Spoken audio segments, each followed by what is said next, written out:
Hello, everybody. Welcome to today's session. I'm very excited to be here with you today to talk about AI marketing. It will be a primer for health tech and, for healthcare and med tech. I'd like to introduce formally Dr. Jason Beckta. Dr. Beckta, as I mentioned, is a radiation oncologist practicing in Vermont. He's here today, though, on behalf of the podcast that he produces called Out of the Basement. If you guys have not heard or listened to any of these podcast episodes, I highly encourage you to do this. Dr. Beckta uses a lot of AI to produce the podcast. You can see here just a very diverse set of topics related to radiation therapy, getting radiation therapy out of the basement. He and I cross paths on our work together in the area of low dose radiation therapy for benign conditions. And it's been just a pleasure working with Dr. Beckta, and I'm so grateful that he's able to be here today. Because his time is limited, we wanted to just kick off the bat with some of those practical tips that we promised you. So Dr. Beckta, if you could just kick us off telling the group that we have here today, what is your top tip regarding using AI? Yeah, I'm still just I hadn't seen those poll questions, so I had forgotten about Jasper. I used Jasper back a couple years ago. I really like Jasper, but so the number one thing that I have discovered through trial and error, which is always the best, or maybe the only way to learn, is they're gonna promise a lot of things, and so everything is obviously trying to sell you something or to make it sound like they have the greatest tool ever. And in many cases, they do have amazing things. And there still needs to be a level of human sort of interaction oversight. It's more of a partner and not like a replacement. And so if you just try to use everything a platform can do, everything it promises, I still have, it doesn't work.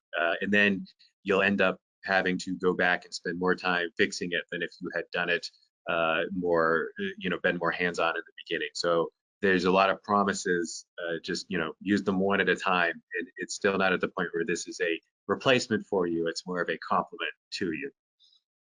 I couldn't have said it better. I do think that is a really important piece of this as we frame what we're going to cover in the next 20 minutes or so, is that, in our experience here at G3, we support lots of different types of clients in the healthcare and medtech space, including, very large businesses, international, global businesses, all the way down to individual single healthcare providers who are in the area of, say, mental health therapy, for example.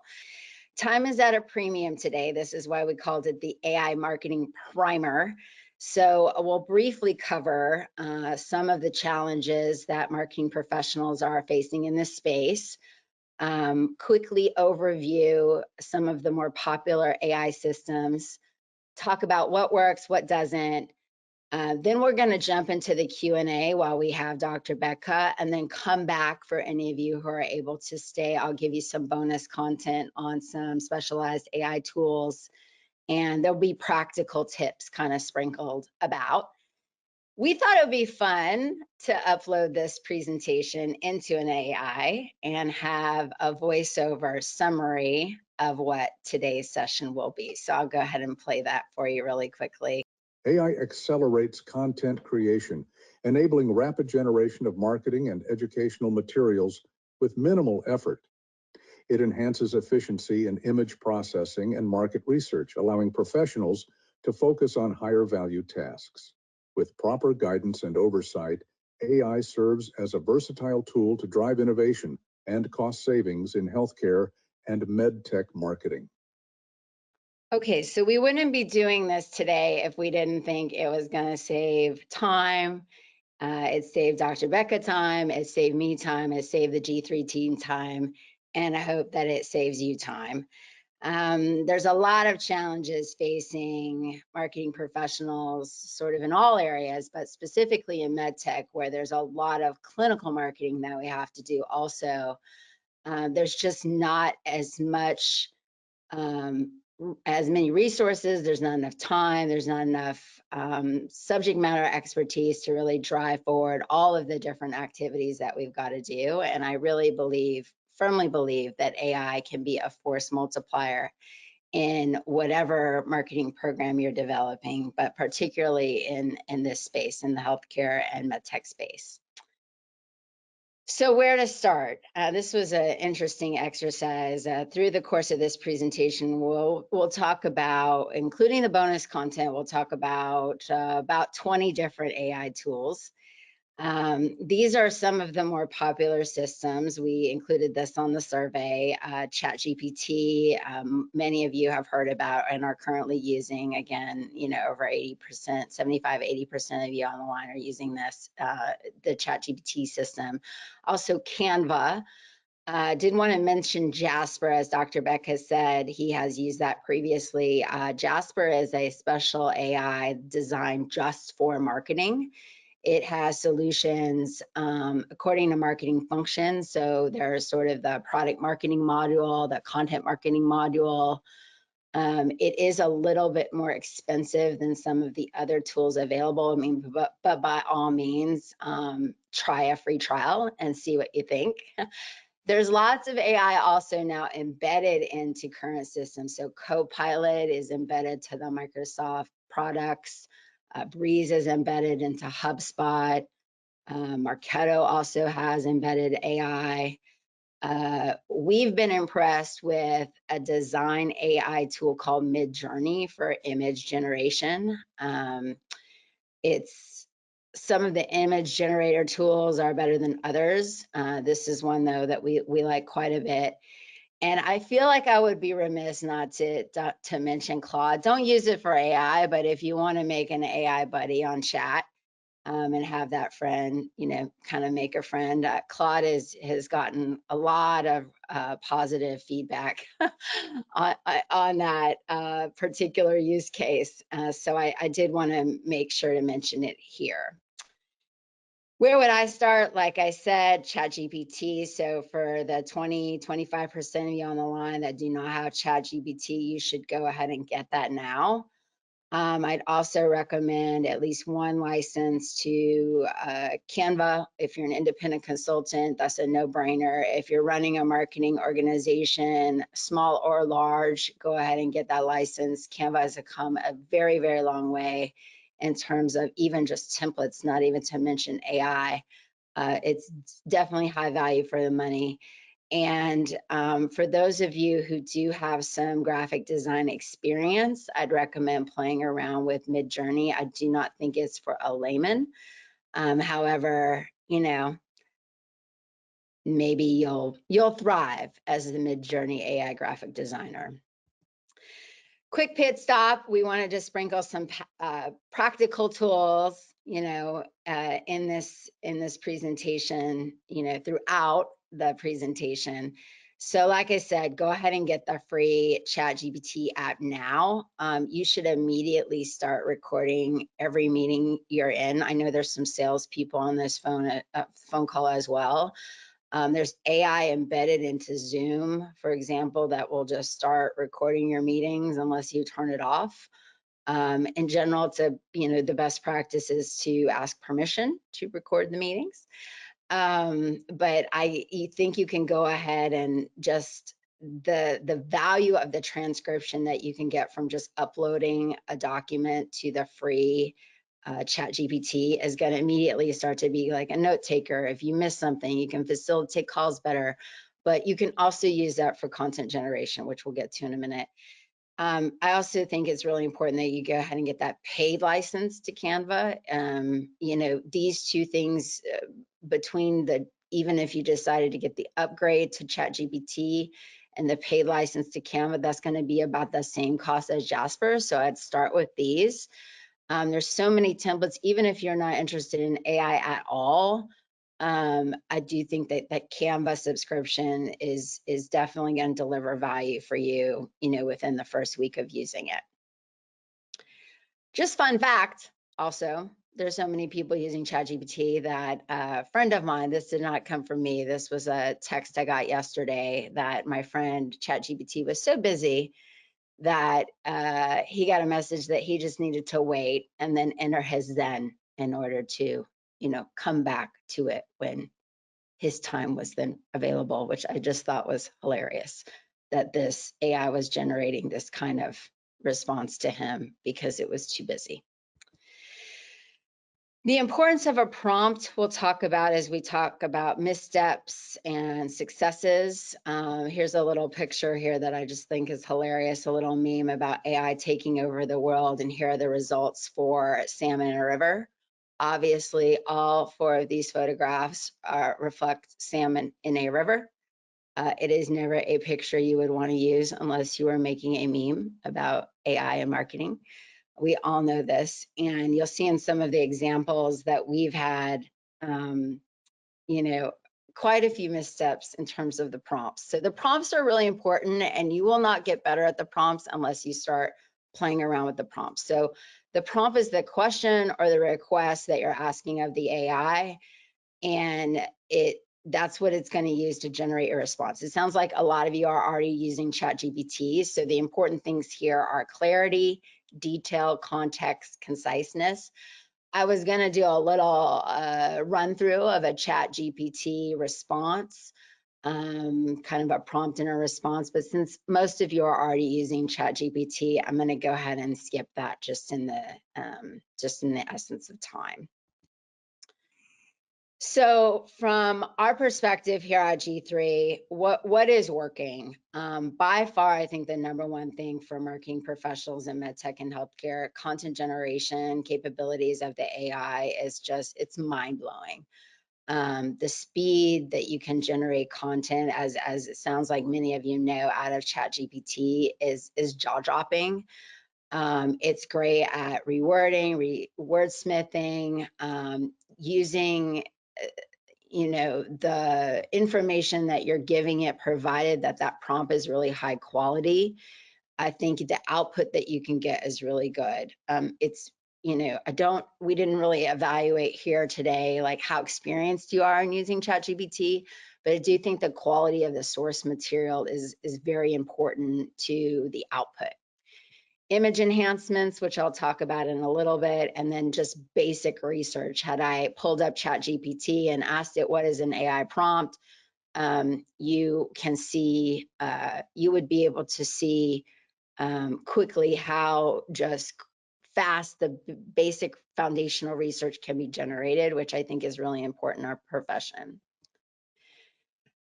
Funny true story. Dr. Beckta's podcast voiceover is AI generated, and we actually have a professional male voiceover talent that we use for video production here at G3. And I asked Dr. Beckta, I said, hey, Dr. Beckta, if it's not too weird, could you just refer me over to that female voiceover talent that you're using? I really like her voice. I think it's really authentic. And he went something along the lines of, bah! That is completely generated out of AI. So I thought I'd play it for you real quick and then turn it over to him to talk a little bit about how he produced it, how he kind of took that first voice you heard in the summary of this presentation and made it the really cool, normal sounding lady voice that is now a part of his podcast. So I'm going to just switch over, play it really quickly for you, and then turn it over to him. This is Out of the Basement, a podcast dedicated to radiation medicine. Dr. Beckta, how did you make Spooky Crazy Man from the beginning of the presentation sound like really awesome, nice, sweet lady here on your podcast? Oh, it's even more complicated than that. So the everything you just heard in that clip is basically AI generated, done by me. The music, the mixing, the voice. So the both the female voice and the male voice from earlier are made using a platform called 11 Labs, which it's somewhat it's popular in certain circles, and you may have heard of it when like the whole deep fake stuff was all of this was coming out, like that fake Tom Cruise that was on TikTok and stuff. And so it's just kind of continually improved since then. So within the 11 Labs suite of it's got a library basically, so you can make it clones my voice. I can clone Kristie's voice, and so it's really kind of limitless. because of how powerful it is, they do have guardrails on it. There are certain celebrity voices or politician voices that you are prohibited from making or using. And so when you see people still find ways to do it using other methods, but they are aware of kind of what can be done. And so to kind of echo what Kristie said, it's a lot of this is trial and error, and it's a force multiplier. So for the podcast, it's a one-man show, and I'll put it mildly to say that I'm pretty busy, and so I'm still able to do all of that by myself. So I use a combination of a bunch of things. So I use Canva. I prefer an AI platform, image platform called Leonardo instead of Midjourney. I've used Midjourney, but I use Leonardo. I use 11 Labs for the voiceovers, and then the main podcast kind of recording and editing is a tool called Descript. And then I also have subscriptions to something, it's called Pseudo, and I can't remember the other one, but I play around with the music platform. So all of the podcast is basically me, myself, and I using various tools, AI tools basically. But just like I was saying earlier, every step of that is done manually. So I don't just say, hey, make me a podcast intro using this script and then just click send. Each thing is done in one. So I have, on one tool I use that make the voice, and another tool I make the music, and another tool I mix it together, and then another tool I put it all together as the final MP3 to upload. And it's all of this kind of is trial and error again, and it takes a lot of time. And that's really, I think maybe I started using Jasper because Jasper predates ChatGPT by quite a bit. But when ChatGPT came out, I didn't really know like how I would use it. So I just started doing it because that's kind of the thing is this is all overwhelming if you've never played with it before. And so even if you have no idea why you would use it or what, it's worth just playing around with all the tools just to know it. And then later on, you'll find a use case and you already have some semblance skills. But yeah, it's all piecemeal, step by step, human intervention and multiple, kind of levels of interaction. Yeah, there is a lot of trial and error. And as I mentioned, you guys will get a copy of this recording and this presentation as well. There's, tons of systems that we're going to be talking about today. Dr. Beckta just rattled off, I think, six that aren't technically as part of this presentation. We're going to add them at the end though, but yeah, and it's really just a function of kind of getting going. I was always too busy to get going on this, and then I made time to get going on it, and now I'm going on it, right? And one of the reasons why I think ChatGPT is so popular is it's also a system that can be used in your own personal life. The sort of research quality of what it's going to bring back to you is very high quality. In terms of wins for us here at G3, I'll just give you a few examples. Dr. Beckta and I do work on some low-dose radiation therapy, clinical and patient education material. So we took a transcript of one of his podcasts that he had done. The prompt was to generate 500 words that could be used for patient education to describe the types of patients that would be good candidates for LDRT. You can see here, for those of you who have some background in radiation therapy, you can see the quality of this material is decent. Obviously, I needed to copy edit it. Dr. Beckta needed to review it. It was not something that we could publish outright, but it saved a lot of time in getting that baseline content. And we used the paid version of ChatGPT. Here's another example of just an article that we are promoting with G3. And we were, looking to promote the longer content article through some shorter content on social media, prompted just to say, hey, give us 3 tips out of this content. And again, what it spit out, decent. We needed to obviously copy edit it, review it, iterate, and then make it our own. And then we effectively used it to publish. So in terms of image enhancements, here's another example. This is actually coming from the client side. This was an example of us working on a landing page for a client on a website. Really small budget. We needed to use the photography that they already had, but we wanted to make the landing page look more modern. So we want to include some copy in the hero image. This was really busy. Obviously, we weren't going to just like put copy over their faces. One of the G3 associates used the Photoshop image generator, which is in beta. The first prompt was expand the background. Well, it gave us an expanded background with these, these runner ladies, completely outpacing the other part of the people in the picture.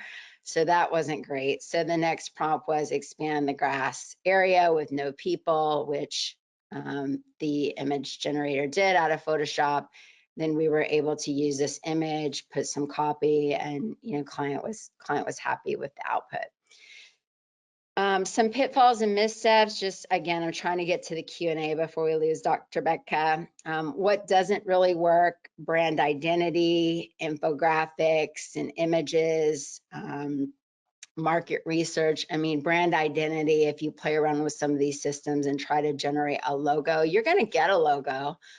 If you try to output that font, the colors, that sort of thing into any kind of brand guideline, you're going to fall short. Even with the ChatGPT, which is integrated with DALL-E, which is more of a visual support system, you're going to struggle. There's been a lot of missteps. I mean, here's an example of us trying to make an infographic, again, just with some content we're trying to promote from one of our blog articles. You can see that the AI understands what an infographic is, but it doesn't look great. And there's really odd words, and it won't export a file that's editable. So it's kind of a hot mess. I said, okay, well, make it simpler. And it did. It made it simpler. It's less of a hot mess, but it's still messy, right? This is not something that we would be able to use in prime time. Here's just some examples of image generation, again, kind of playing around with the system on the left. A lot of the clients that we're working with might not have very big budgets. They can't do a photo shoot. Stock photography looks so predictable. So how can we supplement their photo library? Obviously, this is not gonna go. It's trying, but it's not executing. Similarly with execution and, kind of globalization, making adaptations to imagery for local languages or certain geographies. You can see here that the AI is trying it. It's not succeeding. So with that, I'd like to open it up to the Q&A. We have about 10 minutes here with Dr. Beckta before he has to peel off and go see his next patient. It's a moderated Q&A, so if you would like to ask us a question, go ahead and do so using the chat function of the GoToWebinar control panel, and I'll moderate those questions today.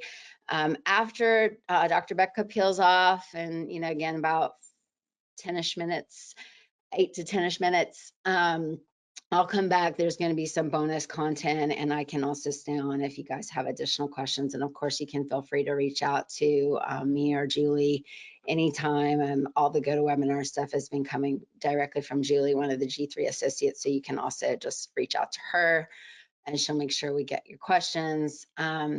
So first question for you, Dr. Beckta, is biggest pitfall that you've encountered. I mean, you mentioned the learning curve for, you've kind of wedded together 5 to 6 tools, playing around. You're a busy guy. I know sometimes you're recording things late at night. Can you just comment a little bit about the pitfalls that you've encountered working with AI, and if there's anything that you could pass along to everyone just to avoid some of those missteps? Yeah, I mean, really, to echo the two things you talked about before, the relying on it too much, thinking it's basically Arnold Schwarzenegger from Terminator, is a big, easy one that's a problem, and then just not starting. If you don't even try, then you're not gonna learn. But to kind of drill down on some of that, the other one is, it's not, when I say don't rely on it to do everything for you, or it's not, I don't mean definitely to not even try. There are just ways to get what you want if you just keep at it and try alternate pathways. Arguably the podcast intro with music and voice and text and stuff. It's a pretty complicated thing just done in piecemeal. But the one thing I've really found that's helpful is in items like, or platforms like ChatGPT, to have it break down tasks and have it explain itself as it goes along. So if you want to say like, write a 5-paragraph essay on LDRT for osteoarthritis, let's say, instead of just doing from that, if you start from, you brainstorm an outline for a 5-paragraph essay on LDRT, and then sometimes one of my favorite prompts is to have it act as a team of like 4 or 5 experts in a certain field. So I'll say like, act as 4 experts in LDRT for radiotherapy, and have the experts brainstorm in the form of a dialogue and outline for an article. And so then it'll literally craft a debate, and it helps instead of one-shotting it, where it's just basically going from nothing to a final product, you're iteratively improving it. And so that's kind of a great sort of bridge. So just kind of understanding that AI, because that's what we as humans do. If I say, you know, if we're in school and somebody says you need to write a 5-paragraph essay on the subject, well, you know, you are going to know that you need to have steps. You're not just going to be like, okay, and then write a 5-paragraph essay. So we just do those things unconsciously. And if you craft the prompt so it does those things, it works out a lot better. And as the models, especially with ChatGPT, with Omni, and you know, all the things that have come out recently, it's much better at these things, because that's what it's doing behind the scenes, especially with Omni, where behind the scenes it's doing that sort of iterative processing, and which is why it can take longer. But that's kind of just approach it as a you know, a very smart but very literal child, essentially, or colleague, and that you know, you just have to, it'll do what you need it to do, and it'll do it amazingly. You just have to step by step give it that sort of instruction. Yeah, I agree. I would also say, especially if you're starting from nothing, thinking about it in a stepwise approach is mission critical. We're doing a lot here at G3 where we're maybe starting with some existing content. You know, maybe it's a transcription from a kickoff meeting with a client, or it's like you and I have worked on together. It's something from an existing, you know, source material. And then we're using the AI to kind of further refine that, right? So if it, say I generate patient content, it sounds to, maybe it's coming from something super clinical.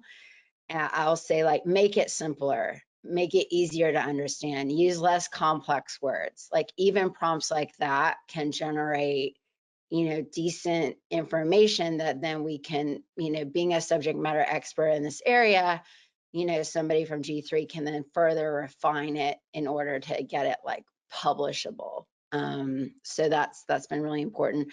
The other thing that I know, just in kind of prepping for this meeting, I surveyed the network, and a colleague of mine has also had a lot of success in mocking up something on like a PowerPoint slide. So giving the AI like a rough idea of, okay, I want the, you know, I want the clinician here, I want the boxes here, I want the patient standing here, and like roughly mocked it up in something and then given it to the AI.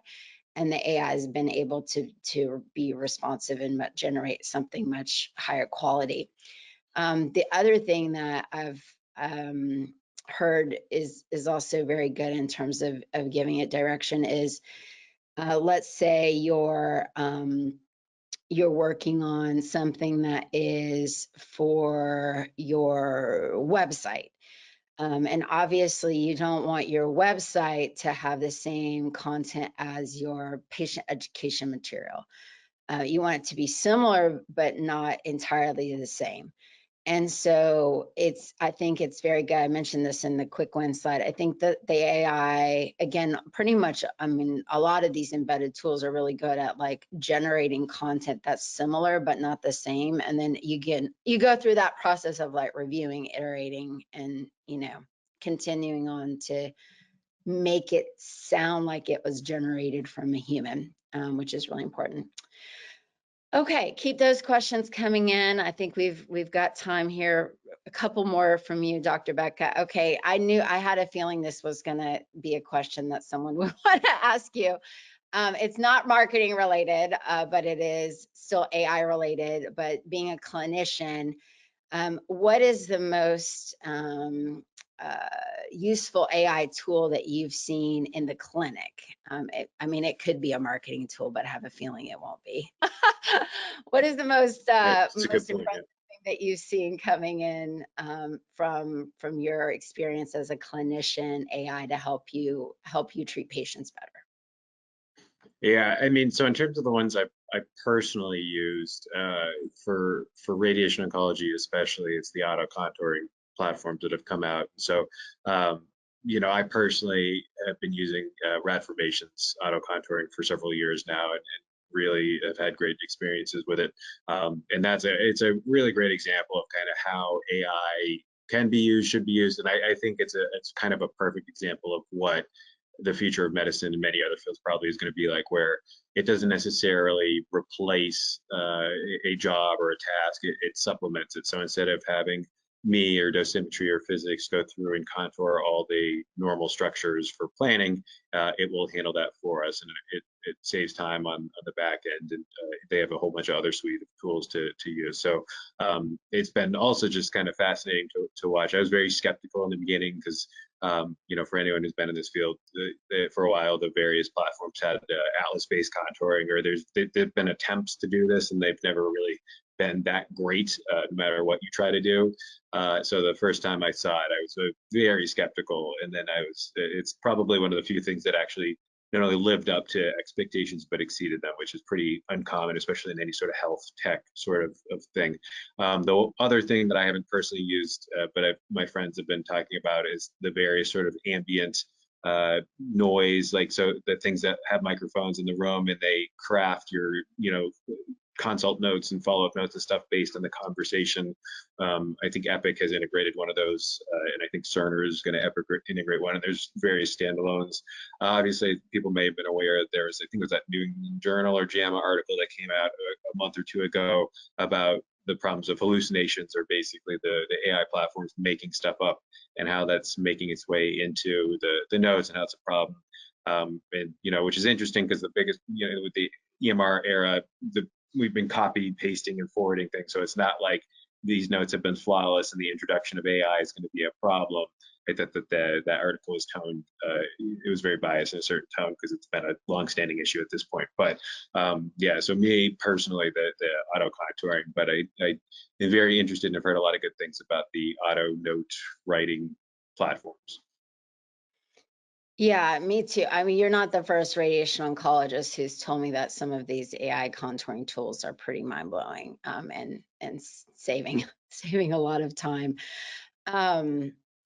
The other thing I wanted to mention, just, you know, to punctuate your last comment there, with regard to the AI just entirely making stuff up. I mean, we've seen this also, where we'll ask it to summarize something from an article, or like something original content from us or original content from a client, and there's sections in there that are completely fabricated. We're wondering, like, where did this come from? What so I think these things will get better over time as the AI gets more intelligent, has more data points. But that again just punctuates the importance of having a human reviewer, and never using the AI content outright. I'm really trying to like rework it to sound authentic, and that's why that subject matter expertise is so important. In your case, the subject matter expert being the actual physician. So. And it has gotten significantly better. So I also use ChatGPT in particular a lot for various research projects. It's very helpful for like data analysis. It just kind of, it goes down a whole different rabbit hole. But certainly, since it first came out to today, the hallucination issue has definitely gotten better. One of the ways I found to get around that is to ask it to cite its sources precisely. So I usually will ask, like, I'll use terms like expertly, precisely, detailed, and then cite sources with links. And so it's kind of a version, it's like a shortcut of making it do that, so it knows that it has to like back itself. And then it's also easier for you to cross-check it, where it's if it says something that sounds true, but you're not sure, it's a lot easier for you to just click when it says, oh, I pulled this from here. Although I have had it just make up papers in the past, but it is massively better than it used to be. But telling it has to cite its sources is a good trick to kind of help keep it in line and double check it yourself. Yeah, good tip. And I know we're getting close to our Cinderella hour where we'll be running off. We're still here. good. My patient hasn't checked in yet, so we're still good. Okay. Yeah. I'm very nervous that at any second. If I disappear, it's because my patient checked in. So. Yeah. Okay.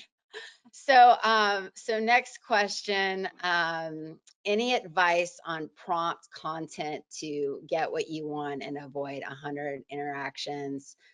And we did talk a little bit about that, but I wanted to, kind of bring it back to the foreground. I think simplicity is really, really important. And thinking in your mind, when it generates content that you feel is way off, think about, in my experience, it's thinking about the biggest way it's off, right? The number one biggest way it's off, not all the ways it's off, but the number one thing it's off on, and then asking it to fix that one particular thing. And then the output is usually significantly better. And for us, I mean, once I'm in like 5-10 prompt area, I just export. In content generation, I'll just export the document and I'll just rework the sections that I want to rework. It's just faster for me to just call it, get it out of there, and edit it, review it, and be done. Yeah, I have two for that I've found very helpful. So the first is it's kind of a recursive sort of thing, but I ask like ChatGPT to generate the best prompt for what I want to do. So if I say I want to do XYZ, please craft. Another favorite thing I like to do is ask it to create 3 versions of whatever I'm doing. So please craft a perfect prompt to write a 5-paragraph essay. Please create 3 different versions of this. And so then it will draft like the 3 quote unquote perfect prompts. And again, using terms like that is actually helpful. Like if you tell it to act like a genius, it is better. It's weird. So there's these weird things that you have to kind of just accept and move forward with. So, I've used that quite a bit in multiple across platforms, really. And some actually platforms, like again, the image platform I mentioned, Leonardo, will have that built in. So many of these will have a button that says improve prompt, and it will take it and improve it for you. The other thing I do is keep a library of past prompts. So I'll have, like I use Google Drive for a lot of things. So I'll have a folder in Google Drive. Well, I'll have various prompts I've used in the past saved as individual documents, and then I will kind of recycle those and find, sort of things that work from that. And oftentimes it is kind of, or I'll take those old prompts and then ask it to improve it, things like that. So it's much closer to like one-shotting something, but it is hard to, depending on what you're doing. If you're doing a relatively simple task, quote unquote, that's one thing. But if you're doing something relatively complex, there's no way really to avoid having to touch it multiple times, but maybe not 100 times. Right. I would agree. There is another question about AI for more sales support activities, which oftentimes, as a marketing professional, we're obviously working very closely with sales teams. I have some of that to cover in the bonus content. So I'm going to actually go ahead and turn over to the bonus content now, also to keep us on time. Dr. Beckta, if you do need to step out now or during the course of this bonus, I'll linger until they call.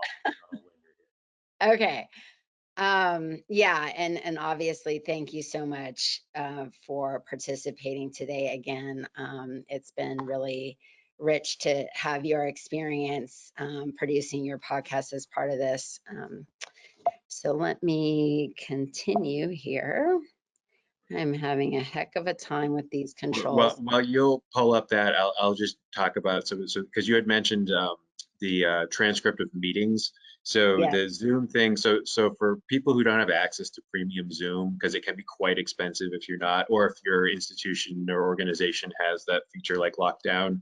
I personally have used something called Otter. It's otter.ai.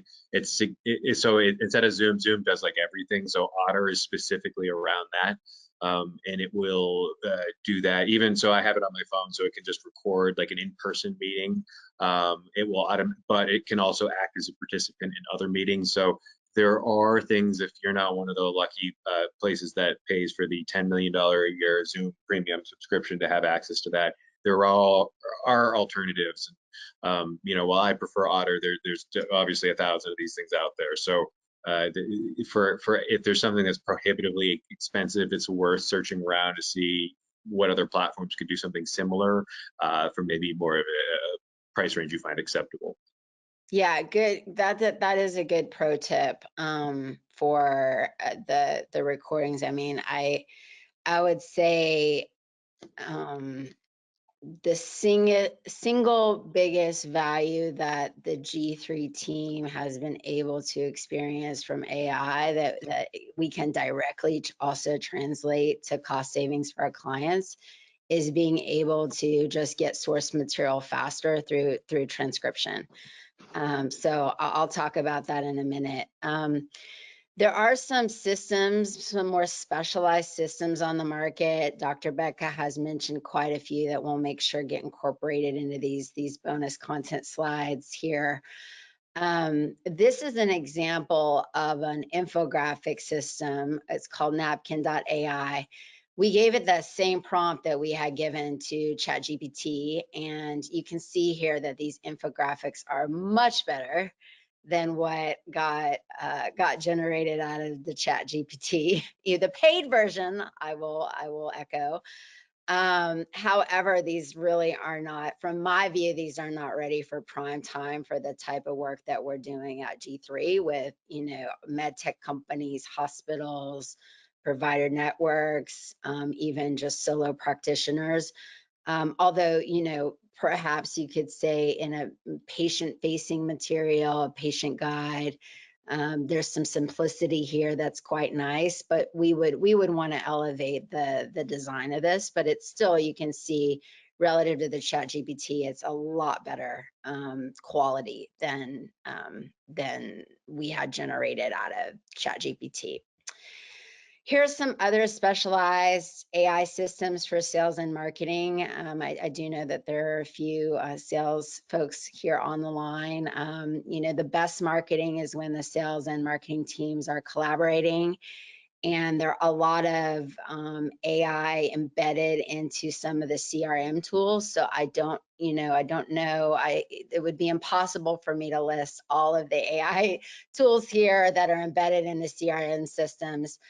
I do know, though, that there are some dedicated AI tools that sit outside of your CRM. If you want to start playing around, copy.ai is a prospecting cockpit, a lot of support for processing leads, even coaching on deals, account-based marketing, which is something that is very, very important in the med tech space. Very, very long sales cycles in some of these cases, not all cases, but in long sales cycles in some cases where account-based marketing needs to be very targeted. And then they, also offer the additional benefit of content creation. Some of the folks here at G3 have played around with beautiful.ai. I know in sales and marketing situations, we're doing a lot of pitches. Those pitches are being done remotely, virtually. The quality of your PowerPoint, really does make a difference. Without sharing names, I just was working with another doctor who really felt strongly that his PowerPoint was really good. It was the quality of the information that was the most important. And he was using, the aspect ratio back from the 1990s. He was, putting what seemed like 500 words on a slide. There were no graphics, very few pictures. I do think tools like Beautiful.ai that are specialized in some of this asset creation, like a PowerPoint, can be very beneficial. You're certainly going to get a better PowerPoint out of Beautiful AI than you are going to get out of ChatGPT. Dr. Beckta had mentioned a Zoom plugin if you don't have the paid version of Zoom. There's another one called Big Room that can take a Zoom recording and quickly do editing for videos. Not sure if you guys have seen some of the statistics on video engagement, but video content is a much higher level of engagement than the static content.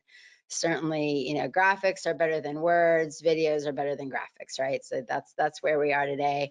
Attention spans used to be 5 to 7 minutes. Then we would tell our clients 3 to 5 minutes on video content. And now we're saying the best video content is really 30 to 60 seconds. This webinar is coming up on an hour. We had a longer Q&A. If you're doing, webinar type content, we don't recommend that webinars. The substantive part of the content does not go past 20 minutes.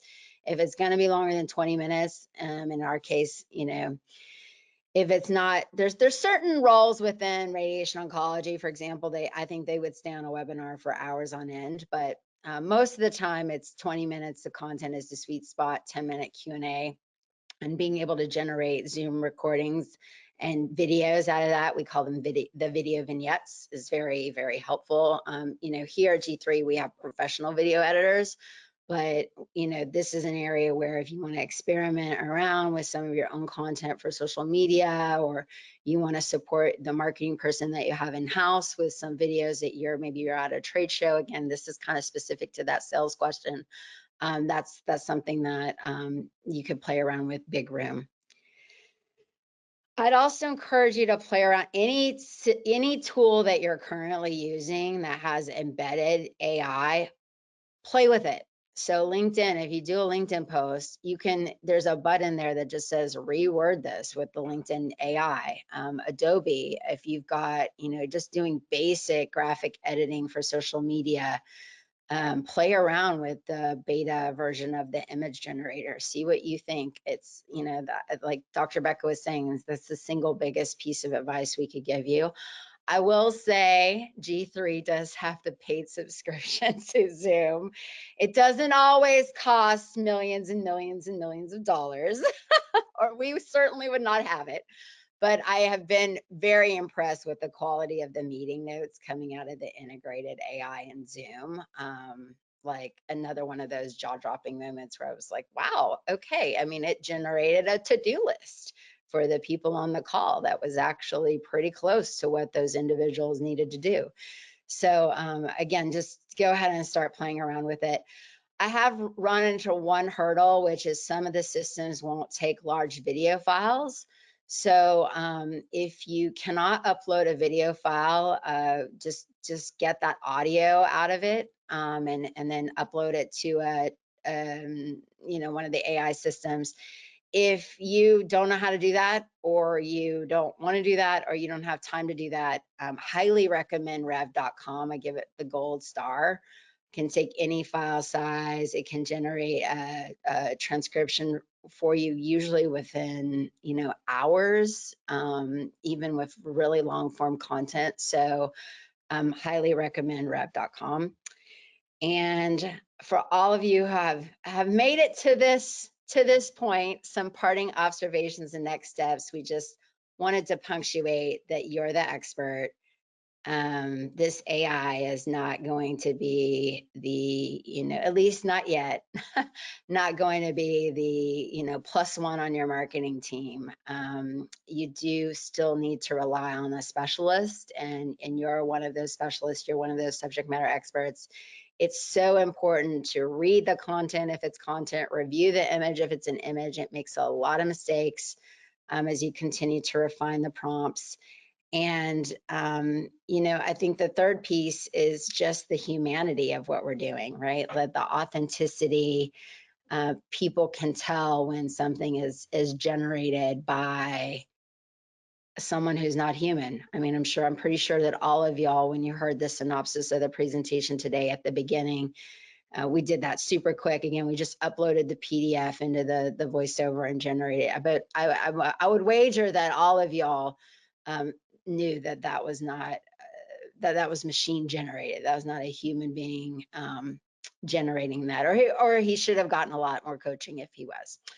So for those of you who have hung on here and are currently using the free Chat GPT subscription, I want to encourage you to go ahead and upgrade to the paid version. The first month is on us if you are attending this webinar live. We will, as part of the follow-up, send you an audio-only file upon request that you can upload, and we want you to just start playing around with it. I've made some suggestions of prompts that give you the ability to kind of check things out, see the content that can be generated for different audiences. I know a lot of people on the line are working in radiation oncology, but there are other specialties involved. There are providers here on the line. There are hospital marketeers on the line. So reword it for your specific audience. Then I would encourage you to see what it generates around some the more exciting content. Say reword it to make it sound more exciting, reword it to make it sound more serious, reword it to make it sound more technical. I mean, just start playing around with it. And if you'd like, you can output that source file and send it to us. And if it's something that you'd like to publish, I'll go ahead and take a look at it, review it on behalf of myself and Dr. Beckta, and we'll go ahead and let you use that too as byline content for whatever you'd like to use it for. Thank you so much for your attention. Thank you for being here with us today. Thank you to Dr. Beckta again, who came out of the clinic to be able to participate with us. It's really an honor to be able to have him here. If you have not listened to his podcast and you are in the radiation medicine area, I highly encourage you to do so. I've learned so much by listening to his podcast. And I think it's definitely time well spent, and it's completely a passion project from his point of view. So yeah, super exciting that he does that for the benefit of radiation medicine. If you have any additional questions, just let us know, and thank you so much for your time. Have a great rest of your day. Bye-bye.